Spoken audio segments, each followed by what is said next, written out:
Assalamualaikum warahmatullahi wabarakatuh. Waalaikumsalam warahmatullahi wabarakatuh. Gimana kabarnya kalian semua? Alhamdulillah, luar biasa. Allahu Akbar. Oke, sebelum kita memulai pembelajaran, alangkah baiknya kita berdoa terlebih dahulu ya. Silahkan untuk berdoa dipimpin oleh Lisda. Silahkan Lisda. Oke Ibu, baik teman-teman, sebelum pembelajaran dimulai, alangkah baiknya kita berdoa terlebih dahulu. Berdoa mulai, berdoa selesai. Oke, baik. Terima kasih, Lisda. Nah, untuk selanjutnya, Ibu mau cek kehadiran terlebih dahulu ya. Coba kalian tengok sebelah kanan, sebelah kiri, gitu. Apakah sudah masuk semua? Sepertinya sudah hadir Ibu Dodi sakit Bu. Oke, kita doakan ya, semoga Dodi cepat sembuh. Jangan lupa siapkan alat tulisnya juga. Oke, nah sebelum ke pembelajaran ini, kita nyanyi dulu ya, nyanyi Satu Nusa Satu Bangsa. Bareng-bareng ya, 1, 2, 3. Satu Nusa, satu bangsa, satu bangsa kita, tanah air pasti jaya untuk selama-lamanya. Indonesia pusaka, Indonesia tercinta, nusa bangsa dan bahasa kita bela bersama. Oke, tepuk tangan dulu. Nah, ada yang tahu hari ini kita mau belajar tentang apa? Tidak, Bu. Tidak tahu, Bu. Hari ini kita akan belajar tentang materi kelas 4, tema 7, indahnya keberagaman di negeriku. Nah, subtema 1, keberagaman suku bangsa dan agama di negeriku dalam muatan pembelajaran bahasa Indonesia dan IPA. Nah, apakah anak-anak sudah siap belajar hari ini? Siap, Bu. Nah, oke, bagus. Sebelumnya ada yang udah pernah belajar tentang keragaman suku bangsa dan agama di Indonesia? Belum deh, Bu, kayaknya. Oke, untuk itu nanti kita belajar bersama-sama ya. Nah, adapun KD yang hari ini Ibu bahas itu dalam muatan pembelajaran bahasa Indonesia itu KD 3.7, kemudian ada 4.7. Dan dalam muatan pembelajaran IPA itu ada 3.3 dan 4.3. Nah, adapun tujuan pembelajaran hari ini, siswa mampu menemukan informasi tentang suku bangsa di Indonesia dengan benar. Kemudian, siswa mampu menuliskan kata sulit dalam bacaan dan mampu menjelaskan artinya dengan tepat. Lalu, siswa mampu menjelaskan pengertian gaya dengan tepat. Dan yang terakhir, siswa dapat melakukan percobaan gaya-gaya pada benda-benda di sekitar kelas dengan tepat. Nah, untuk materi selanjutnya, kita simak penjelasan dari Ibu Seli ya. Silahkan Ibu Seli. Nah, baik anak-anak. Apakah sudah terlihat di layar kalian semuanya? Sudah, Ibu. Sudah terlihat. Oke, nah hari ini kita memasuki tema baru ya, tema 7 di pembelajaran 1, subtema 1, keragaman suku bangsa dan agama di negara kita. Nah, bangsa Indonesia terdiri atas banyak suku bangsa. Suku bangsa apa sajakah itu? Nah, kalian diharuskan untuk membaca terlebih dahulu teks berikut.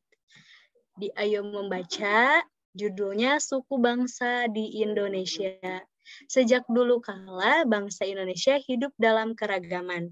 Kalimat Bhinneka Tunggal Ika pada lambang negara Garuda Pancasila bukan cuma slogan. Penduduk Indonesia terdiri atas beragam suku bangsa, agama, bahasa, adat, dan budaya. Tetapi semua dapat hidup rukun berdampingan. Nah, berdasarkan hasil sensus Badan Pusat Statistik BPS tahun 2010, bangsa Indonesia terdiri atas 1.331 suku. Berdasarkan sensus itu pula, suku bangsa terbesar adalah suku Jawa yang meliputi 40,2% dari penduduk Indonesia. Suku Jawa ini merupakan gabungan dari suku-suku bangsa di Pulau Jawa, yaitu Jawa, Osing, Tengger, Samin, Bawean, Naga, dan suku-suku lainnya. Suku yang paling sedikit jumlahnya adalah suku Nias dengan jumlah 1.041.925 jiwa atau hanya 0,44% dari jumlah penduduk Indonesia. Namun, suku-suku Papua yang terdiri atas 466 suku, jumlahnya hanya 2.693.630 jiwa atau 1,14% dari jumlah penduduk Indonesia. Nah, sedangkan etnis Tionghoa jumlahnya 2.832.510 jiwa atau 1,2% dari penduduk Indonesia. Nah, kalian setelah membaca teks ini, setelah memahami teks tersebut, Ibu akan membagi kalian ke dalam beberapa kelompok. Nah, mungkin di sini kita akan membagi menjadi 5 kelompok ya. Satu kelompoknya terdiri dari 4 orang saja. Jadi, absen awal 1 sampai 4, selanjutnya 5 sampai 8, dan seterusnya ya. Mengerti semuanya? Mengerti, Ibu. Nah, jika sudah mengerti, di sini kalian akan berdiskusi mengenai adakah kata sulit yang kalian temukan pada bacaan tadi yang telah kalian baca bersama dengan Ibu. Nah, lalu setelah kalian menemukan kata sulit atau misal kata yang baru kalian temukan, kalian cari arti dari kata tersebut. Mengerti? Mengerti, Bu. Oke, nah satu lagi. Nah, dari teks bacaan tadi, kalian juga harus menemukan tulisan pokok pikiran dari setiap paragrafnya. Nah, tadi di atas terdapat 2 paragraf ya. Dan kalian temukan mana pokok pikiran paragraf 1 dan paragraf 2. Nah, sebelum kalian mengerjakan tugas dari Ibu, Ibu akan menjelaskan terlebih dahulu untuk kalian pahami yang mana yang akan kalian kerjakan dan apa yang harus dikerjakan. Oke, sebentar ya. Sudah terlihat. Baik, lanjut ya. Yang pertama menjelaskan mengenai arti kata yang sulit dalam teks yang tadi. Teks tadi merupakan teks non-fiksi ya. Kalian kan sudah belajar sebelumnya. Teks non-fiksi itu apa? Nah, teks non-fiksi adalah teks bacaan yang berisi mengenai paparan, fakta, data, dan peristiwa. Data yang tadi juga kalian sudah temukan ya, berapa jumlah jiwa, suku Jawa, suku Nias. Nah, pada saat kita membaca teks non-fiksi, kadang kita menemukan kata sulit. Dan kata sulit adalah kata yang kita tidak tahu artinya. Berarti nanti kalian cari tahu mana sih kata yang kalian jarang atau tidak pernah kalian dengar. Mengerti? Mengerti, Ibu. Oke, lalu selanjutnya bagaimana sih cara mengetahui makna dari kata sulit? Yang pertama, kalian harus catat kata sulit tersebut. Lalu mencari makna kata sulit tersebut pada Kamus Besar Bahasa Indonesia. Di sini kalian boleh nanti mencari tahu melalui internet ya. supaya lebih gampang dan tidak menyita banyak waktu. Lalu tulis maknanya bersebelahan dengan kata sulit tersebut. Kan sudah tersedia kolom ya formatnya seperti dalam buku tema. Nah, misal contohnya seperti tradisi, adat istiadat, turun-temurun. Nah, yang masih, maksudnya contohnya adalah seperti kata tradisi. Nah, kata tradisi ini berarti adat istiadat turun-temurun dari nenek moyang, berarti sudah sering dilakukan dari sejak zaman dahulu, sudah dari lama, yang masih dijalankan dalam kehidupan masyarakat. Mengerti semuanya? Mengerti, Ibu. Oke, nah lalu yang kedua, tugas kalian dalam menggali informasi teks melalui ide pokok. Teks yang tadi terdapat 2 paragraf ya, kalian harus mencari mana ide pokok dari setiap paragraf. Nah, menggali informasi teks itu seperti suatu teks tertentu memiliki informasi yang ingin disampaikan kepada pembacanya. Nah, untuk mengetahui informasi yang ada dalam teks, kita harus membaca dengan cermat teks tersebut. Salah satu cara untuk memahami teks adalah dengan menentukan ide pokok atau gagasan pokok setiap paragraf dalam teks. Ide pokok biasanya terdapat dalam kalimat utama. Kalimat utama adalah kalimat yang dijelaskan oleh kalimat-kalimat lainnya. Kalimat utama seringkali berada pada awal atau akhir paragraf. Menuliskan ide pokok tidak harus sama persis dengan kalimat utama. Mengerti kalian? Nanti Ibu juga akan share ya PowerPoint ini untuk lebih jelasnya. Nah, secara singkat, langkah untuk menggali informasi teks. Ketika kalian mencari ide pokok, langkah-langkah yang harus dilalui yang pertama, baca dengan seksama. Tentunya kalian harus paham ya mengenai bacaan atau isi sebuah teks. Lalu yang kedua, menentukan topik. Apakah tema yang dibahas dalam sebuah bacaan yang kalian baca. Lalu yang ketiga, catat informasi penting atau ide pokok tiap paragraf. Nah, di sini kalian sudah dapat menemukan ide pokok apa sih dalam sebuah paragraf. Lalu yang keempat, rangkailah ide pokok yang kamu temukan menjadi satu paragraf. Seperti itu. Nah, setelah kalian selesai menemukan kata yang sulit, kata yang baru saja kalian tahu, lalu menuliskan artinya, dan setelah kalian memahami serta membuat ide pokok, yang terakhir kalian harus menyajikan informasi atau menyampaikan hasil diskusi kalian mengenai bacaan atau teks tadi, di mana menyajikan informasi ini dalam bentuk peta pikiran. Peta pikiran merupakan satu cara mencatat dan meringkas yang disajikan dalam bentuk bagan. Kita cukup menuliskan kata kunci dalam percabangan-percabangan bagan. Apakah dapat dipahami? Mengerti semuanya? Mengerti, Bu. Oke. Kalau sudah mengerti, kalian bisa langsung mengerjakan tugasnya. Nah, apakah sudah selesai semuanya? Tugas yang Ibu berikan? Sudah, Ibu. Sudah selesai. Nah, jika sudah, kalian dapat langsung beralih dalam materi yang kedua, yaitu mengenai mata pelajaran IPA ya. Apakah sudah terlihat apa yang Ibu tampilkan?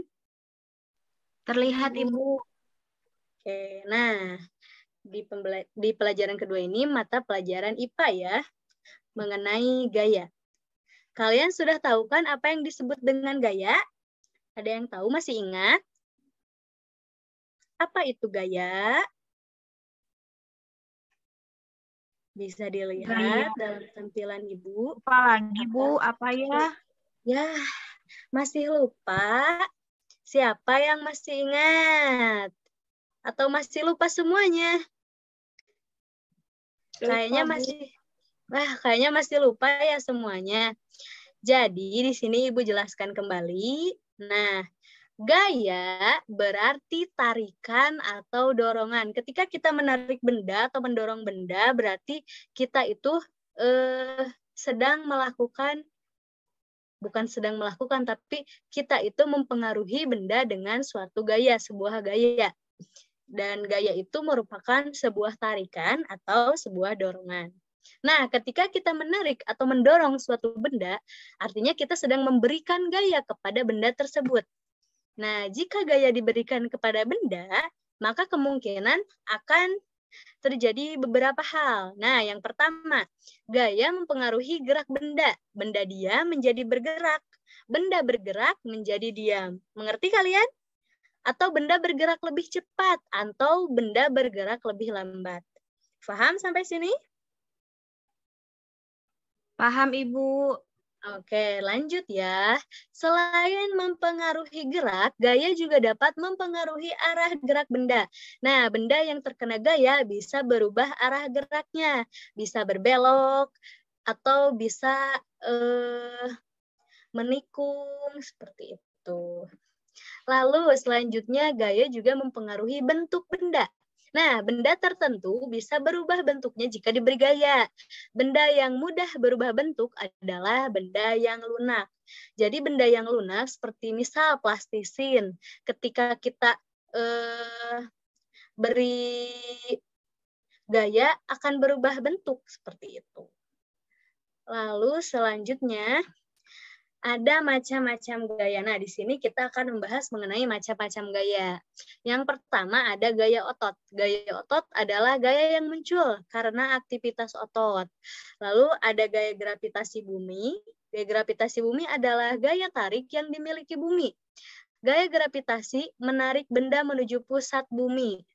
Pusat bumi itu tentunya berada di perut bumi ya, di dalam perut bumi. Nah, ini menyebabkan semua benda selalu menempel atau mendekati pusat bumi. Ketika ada benda yang jatuh, misal sebuah kelapa jatuh dari pohonnya, tentunya akan jatuh ke bawah kan? Jatuh ke bawah, jatuh ke atas. Ke bawah, Ibu. Iya, jatuh kalau setiap benda yang jatuh pasti ke bawah. Hal itu karena dipengaruhi oleh gravitasi bumi. Lalu selanjutnya ada gaya magnet, gaya yang timbul akibat adanya tarikan magnet. Lalu gaya listrik atau listrik statis adalah gaya yang ditimbulkan oleh benda bermuatan listrik. Selanjutnya gaya gesek adalah gaya yang muncul akibat persentuhan dua permukaan benda. Dan terakhir ada gaya pegas, adalah gaya yang diakibatkan oleh benda elastis. Lalu selanjutnya, nah contoh gaya otot, ini salah satunya ya. Ibu mencontohkan gaya otot. Yang pertama, ketika ayah mendorong meja. Yang digunakan untuk mendorong meja oleh ayah adalah tangan ya. Dengan lengan ayah, kedua tangan ayah digunakan untuk mendorong meja. Lalu yang kedua, Ronaldo menendang bola. Ketika seseorang menendang bola, ia menggunakan bagian tubuh mana yang digunakan untuk menendang bola? Kaki, Bu. Iya, kaki, benar. Berarti menggunakan bagian tubuh, yaitu kaki. Lalu yang ketiga, ketika kuda menarik delman. Ini dilakukan oleh hewan ya. Kuda menarik delman kan pasti ditalikan ke badannya. Si tali untuk menarik delmannya. Nah, dari sini kita dapat tahu otot disebut juga alat gerak aktif karena otot digerakkan secara aktif oleh saraf otak dengan penuh kesadaran. Nah, otot itu terdapat dalam tubuh kita ya. Di tubuh kita itu terdapat otot. Otot dapat menggerakkan tulang. Otot pada alat gerak dapat mengalami kelelahan jika digunakan terus-menerus. Kalian jika terus-terusan belajar, capek tidak? Terus-terusan menulis, capek tidak? Capek, Ibu. Pusing. Ya, capek ya. Makanya kalian juga butuh istirahat, butuh makan. Nah, otot yang mengalami kelelahan bisa mengakibatkan kram atau kejang otot. Kram itu disebut kejang otot. Nah, untuk tugas ini, tugas selanjutnya terdapat di buku siswa. Kalian dapat, sebenarnya Ibu akan membagikan LKPD ya kepada kalian. Nah, LKPD ini nantinya akan kalian isi sebagai tugas individu. Nah, nanti LKPD-nya Ibu akan share ya di grup WhatsApp seperti biasa. Dan untuk pengerjaannya, jika ada yang tidak mengerti, kalian boleh menanyakan kepada Ibu langsung ya. Mungkin penjelasan mengenai tugas dan materi-materi hari ini Ibu cukupkan di sini. Apakah ada yang ingin ditanyakan terlebih dahulu? Tidak ada, Bu, sudah dipahami. Oke, kalau seperti itu. Mungkin setelah ini bisa dilanjut oleh. Sebelum ditutup, mau evaluasi dulu nih, kan tadi ada yang bilang katanya sudah mengerti ya. Nah, tadi tuh belajar mengenai apa, hayo? Tadi Ibu belajar tentang kita tuh bagaimana cara mencari kata sulit. Terus kita juga belajar mencari ide pikiran dalam suatu paragraf. Terus juga kita belajar otot, Ibu. Baik ya, benar sekali. Jadi kita tadi telah membahas mengenai teks cerita non-fiksi dan macam-macam gaya. Tentunya macam-macam gaya itu banyak sekali ya yang tadi sudah dijelaskan. Nah, sesudah ini nanti Ibu akan berikan beberapa soal LKPD yang akan dikirimkan di grup WhatsApp. Jadi untuk pertemuan kali ini dicukupkan sampai sini ya. Semoga dapat dipahami dan dimengerti. Sebelum ditutup, kita berdoa bersama-sama terlebih dahulu yang akan dipimpin oleh Dwi. Baik, sebelum pulang, alangkah baiknya kita berdoa terlebih dahulu. Berdoa dipersilahkan. Berdoa selesai. Alhamdulillah. Terima kasih Dwi. Sampai bertemu di pertemuan selanjutnya. Dadah. Dadah Ibu, terima kasih.